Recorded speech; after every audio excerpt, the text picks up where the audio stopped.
자, 서아시아의 근현대사 살펴보도록 하겠습니다. 자, 지난 영상까지는 이제 오스만 제국 다뤘고요. 이 오스만 제국이 사실상 약화되면서 그 이후에 오스만 제국을 다시 과거의 영광을 되찾기 위한 이런 과정 속에서 어떻게 할 것인가, 이 내부적인 개혁 노력, 그거에 대한 반작용 이런 것들이 나타납니다. 그래서 쭉 살펴보시도록 할게요.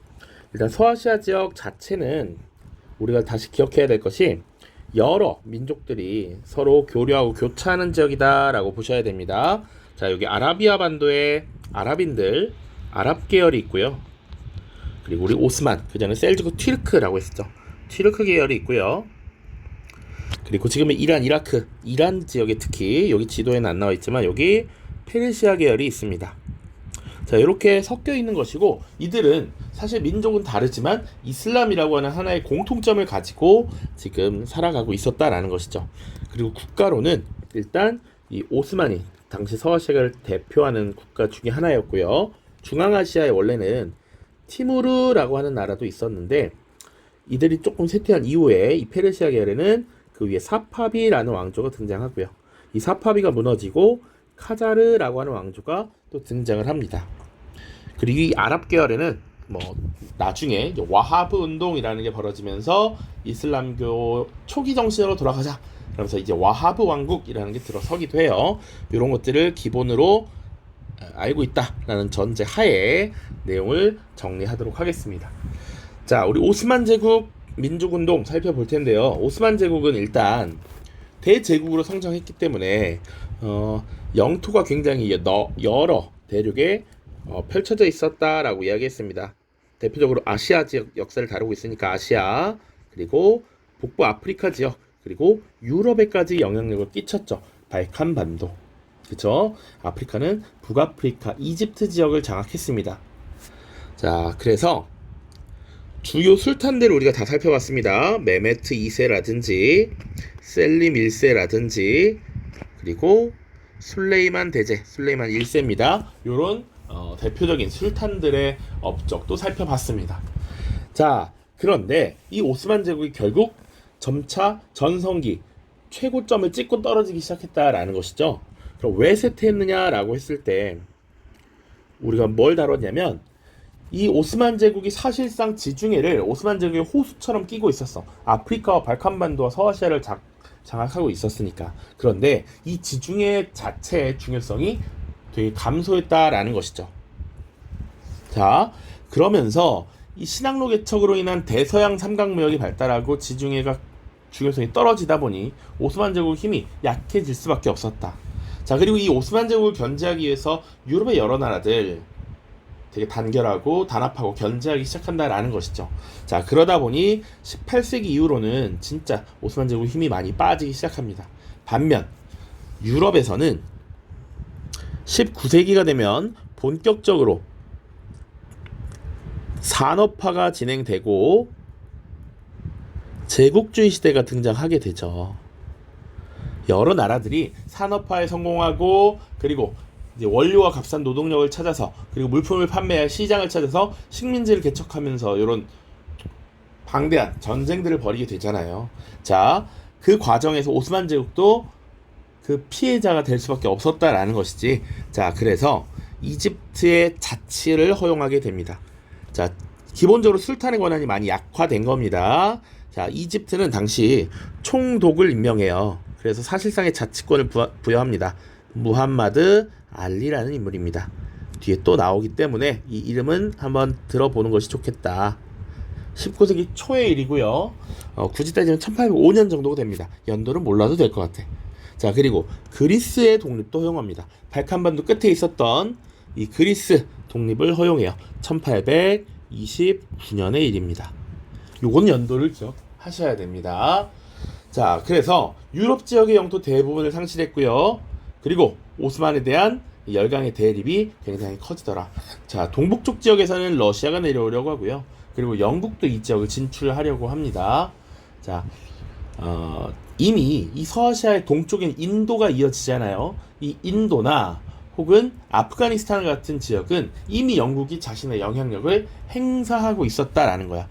그래서 점점 이 영국이 자신의 영향력을 키워가려고 했고, 또 북쪽에서는 러시아가 얼지 않는 항구를 갖기 위해서 점차 내려오고 있었다라는 걸 기억하셔야 됩니다. 자, 이런 상황 속에서 점점 약해지고 있는 이 오스만 국가가 존립할 수 있을까 걱정이 들기 시작하는 거죠. 그렇기 때문에 우리도 서유럽을 따라서 개혁을 추진해야 된다라는 그런 위기의식을 가지게 되었고, 국가 주도로 이제 개혁이 추진됩니다. 그것이 바로 탄지마트입니다. 당시 술탄이 인민들에게 은혜를 베푼다라는 시혜의 의미를 담고 있기도 합니다. 탄지마트 은혜 개혁. 자, 물론 이 개혁이 그럼 성공적이었느냐? 결론부터 말하자면 사실은 성공적이지 못했다를 기억하고 가야 됩니다. 자, 그럼 탄지마트의 의미 보도록 하죠. 서유럽을 모델로 부국강병을 추구했다라는 것이지. 일단 경제력 강하고 강력한 군사력을 가진 나라, 이게 목표였다라는 것이죠. 그래서 유럽에 꿀리지 않는 나라를 만드는 것입니다. 자, 징병제 실시했고요. 당시 유럽의 어느 나라들도 다들 이런 걸 실시했습니다. 기본적으로 강력한 군사력을 가지고 있어야 이 시대에서 살아남을 수 있었어. 징병제 실시했고요. 중앙집권적인 행정 개편, 그리고 석유식 교육제도를 도입했습니다. 자, 이런 개혁이 한순간에 딱 한 번에 된 게 아니라 30여 년을 거쳐서 쭉 이어진 거야. 자, 그 개혁이 추진되는 와중에 러시아와의 전쟁을 벌이게 됩니다. 자, 바로 크림반도 부근에서 주도권을 두고 싸운 거라서 크림 전쟁이라고 불러요. 러시아의 남하를 막기 위해서 벌였던 전쟁이고, 이 당시에 사실은 영국의 도움으로 러시아의 승리를 거두게 됩니다. 물론 영국만 도운 건 아니고요. 러시아를 견제하려는 유럽의 여러 나라들이 여기 투입이 됐습니다. 그래서 영국이라는 나라는 잘 기억해놔야 돼. 영국은 계속 러시아와 이제 부딪힐 겁니다. 러시아는 어떻게든 얼지 않는 항구, 그리고 대륙으로 진출하려는 욕심을 보이고 있고요. 영국은 자신들의 권력을 유지하기 위해서 이를 막아야 될 필요성을 느끼고 있었어. 그래서 끊임없이 대립하는데요. 우리 사실은 한국사에서도 이걸 배운 적이 있습니다. 자, 갑신정변이라고 하는 사건 1884년에 있었는데, 그 이후에 사실은 조선이 러시아와 비밀 협약을 맺어서 나름의 근대화 정책을 추진하고 강해지려고 노력했어. 이 소식을 전달받은 영국이 러시아의 세력이 강해지는 것을 막기 위해서 거문도라는 섬을 점령해서 무력 시위를 했던 적이 있습니다. 그만큼 영국과 러시아는 지금 대립관계다라는 걸 기억해야 됩니다. 자, 그리고 시기가 좀 지나서 미드라트 파샤라는 재상의 주도로 드디어 의회를 개설하고 헌법을 제정합니다. 1876년의 일입니다. 근데 문제는 이것이 오래 지속되지 못했다라는 거야. 자, 분명 크림 전쟁에서 이미 한번 맞붙었는데 약 20여 년 뒤에 러시아와 이 오스만이 다시 한번 전쟁을 벌이게 됩니다. 자, 여기서는 오스만 제국이 패배하고요. 발칸반도 지역에 있었던 남은 영향력들을 사실상 잃게 돼요.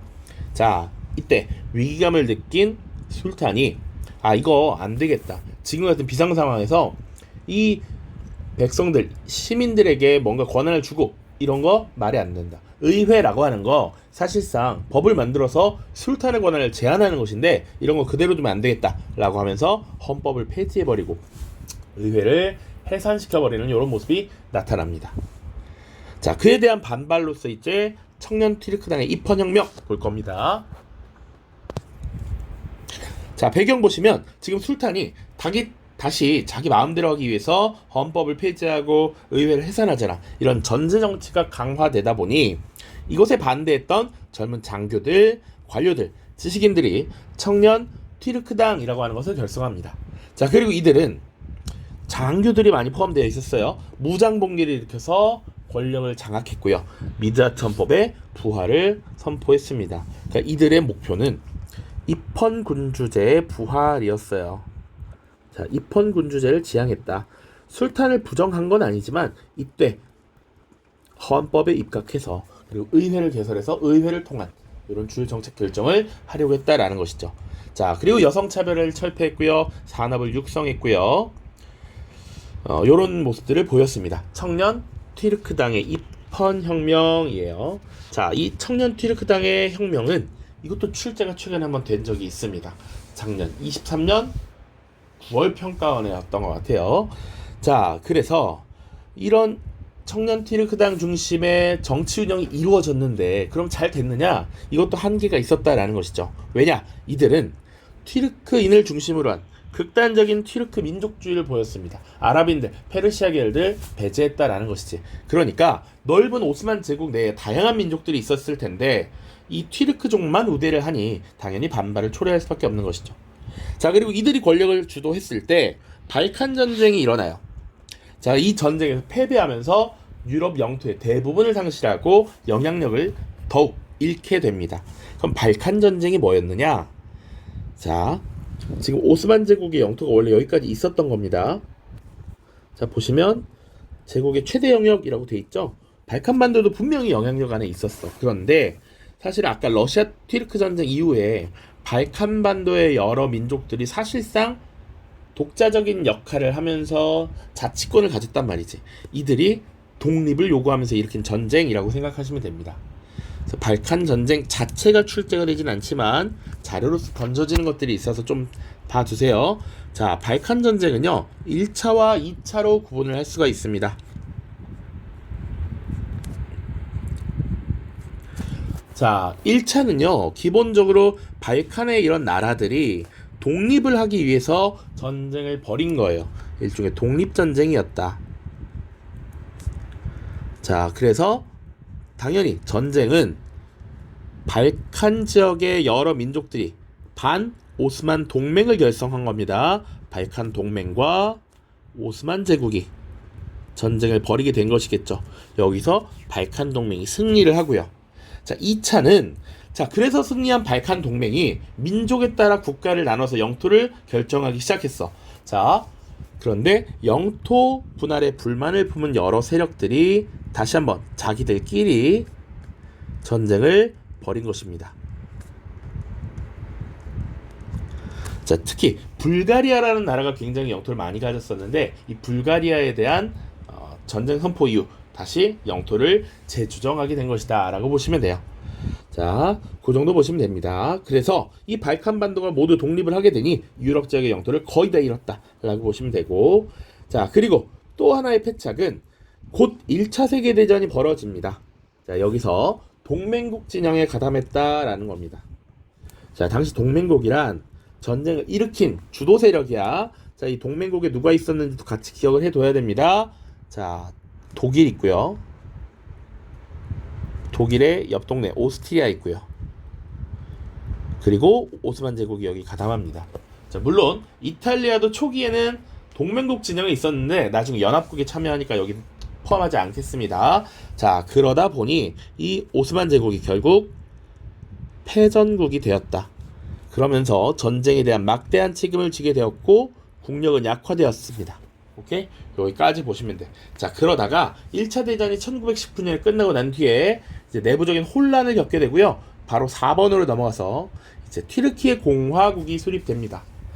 자, 배경 보시면 1차 대전에서 분명히 패전했습니다. 자, 이 패전의 책임을 묻고 전쟁을 마무리 짓기 위해서 열린 회의가 파리 강화회의라는 게 있었어요. 요거는 우리 3.1운동 때 다뤄봤습니다. 윌슨의 민족 자결주의. 자, 그 결과 체결했던 조약이 베르사유 조약입니다. 당연히 오스만 제국은 패전국으로서 그 책임을 다해야 했고요. 어쨌거나 막대한 배상금과 여러 책임을 갖게 된 이 오스만 제국은 사실상 분열되게 됩니다. 자, 오스만 제국은 영토를 굉장히 많이 상실했겠죠. 그리고 유럽 여러 나라들은 이제 이 오스만이 가지고 있었던 영토나 각종 이권을 빼앗기 위해 간섭하기 시작합니다. 자, 그런 것에 대한 반발로서 민중봉기가 일어나게 되고 사실상 오스만 제국이 무너지면서 기존의 술탄제가 폐지된다라고 보시면 돼요. 그래서 국민의 나라로 공화국으로 변하게 된다. 자, 튀르키예 공화국이 1923년 수립됩니다. 이걸 주도했던 인물이 무스타파 케말이고요. 이 사람을 튀르크인의 아버지라고 그래서 아타튀르크라고도 부릅니다.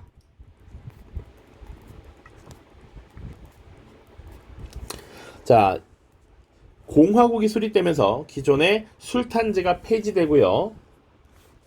공화국이 수립되었습니다. 자, 술탄제 폐지 무스타파 케말 정도 기억해 두세요. 자, 이렇게 튀르키예 공화국이 수립되고 나서 무스타파 케말이 정권을 잡고요. 근대화 정책을 추진합니다. 터키 문자를 제정하고 여성의 참정권을 인정하고 그리고 정치와 종교를 엄격하게 분리하는 정교 분리 정책을 취하게 되죠. 자, 그런데 사실 오늘날의 튀르키예를 보면 사실은 다시 정치와 종교가 밀접한 관련을 맺으려고 하는 모습이 나타납니다. 자, 그런 거는 관심이 있다면 이제 여러 지식해적단이나 뭐 좋은 유튜브 영상들 있으니까 참고를 하시면 좋을 것 같아요.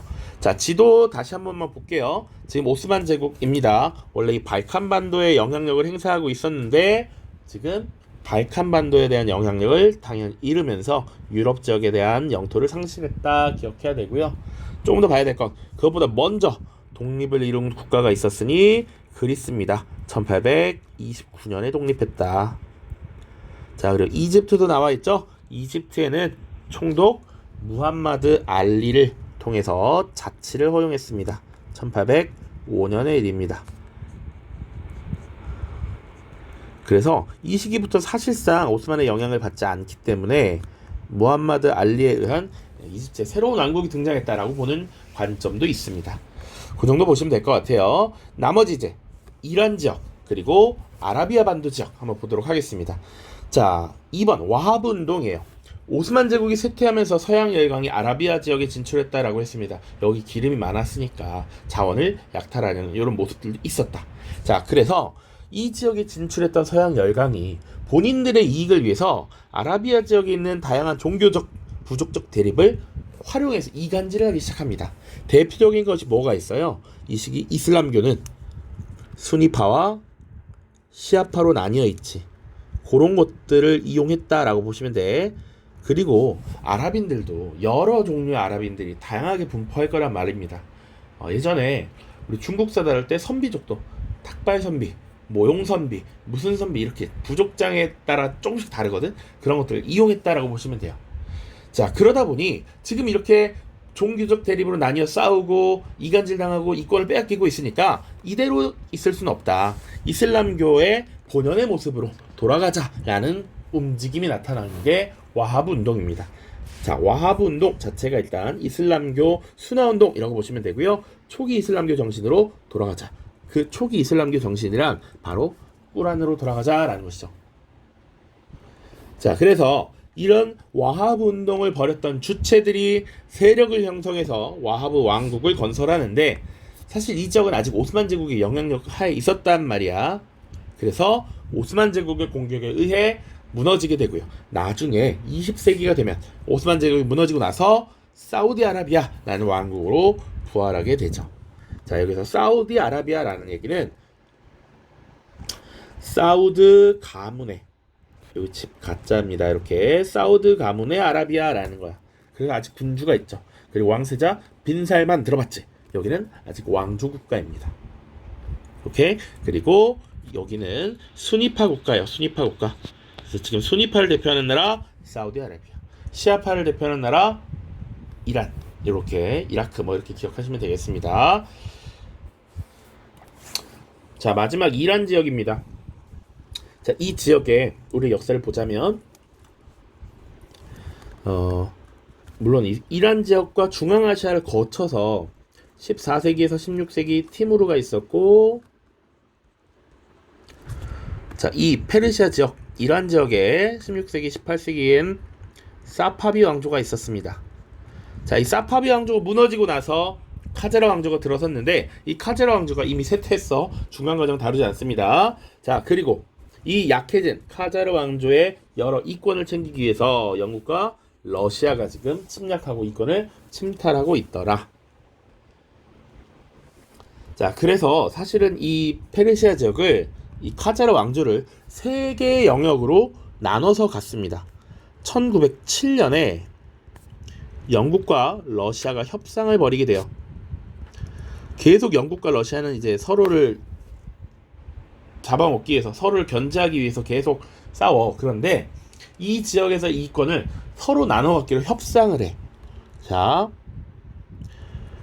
페르시아 지역, 이 페르시아 영역을 3분할해서 중립지대를 하나 두고 영국의 주도권 세력, 영국 세력권과 러시아 세력권으로 나눕니다. 여기 지도가 나와 있어요.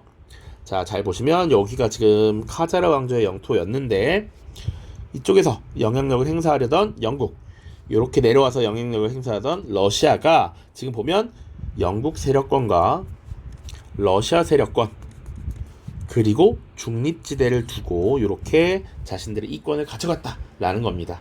자, 본 김에 여기 지금 아라비아 반도의 와하브 운동의 활동 영역 초기 이슬람교 우란으로 돌아가자라는 얘기했습니다.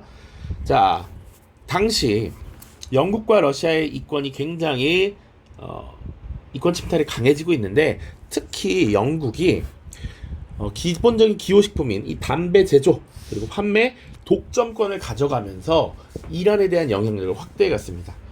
담배가 여러분들 물론 학생들이 당연히 피면 안 되지만 이 좋아하는 사람들은 못 끊죠. 그리고 이 담배는 막대한 세금을 물릴 수 있습니다. 그쵸? 여러분들 4,500원짜리 한 갑이 실제 원가가 1,000원이 안 된다고 하니까 다 세금이라고 하니까요. 자, 아무튼 이란에 대한 영향력이 확대되었고 영국이 독점 판매를 하면 가격을 비싸게 부를 수밖에 없지. 당연히 이기적인 계산적인 그런 상인 마인드로는. 자, 그러다 보니까 반영 감정이 고조되고요. 그래서 영국에게 담배 팔아주지 말자라고 하는 담배 불매 운동이 벌어졌던 것이 이란 지역의 민족 운동입니다. 자, 반영 운동이었어. 그래서 알 아프가니라고 하는 인물의 주도로 영국이 가진 담배에 대한 독점권을 반환받아라 라고 운동을 벌이게 되고 점차 확산이 됩니다. 자, 그리고 나서 결국 이런 반영 운동에 결국 영국이 이런 이권을 돌려주게 됩니다. 대신 영국이 어쨌거나 이익을 내려놓는 것이기 때문에 막대한 배상금을 지불하고 이권을 돌려주는 것이죠. 그러다 보니 오히려 빚이 생기면서 카자르 왕조의 경제적 종속이 심화되었다.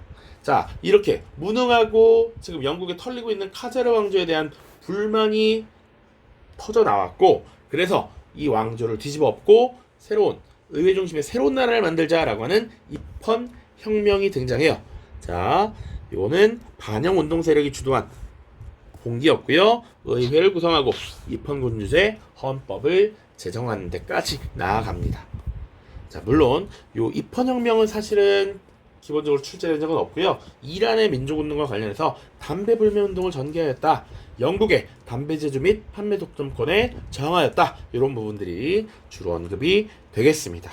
자, 지금 잘 살펴봤고요. 다음 시간에 이제 문제 풀고 인도사로 넘어갈 겁니다. 고생 많았습니다. 안녕.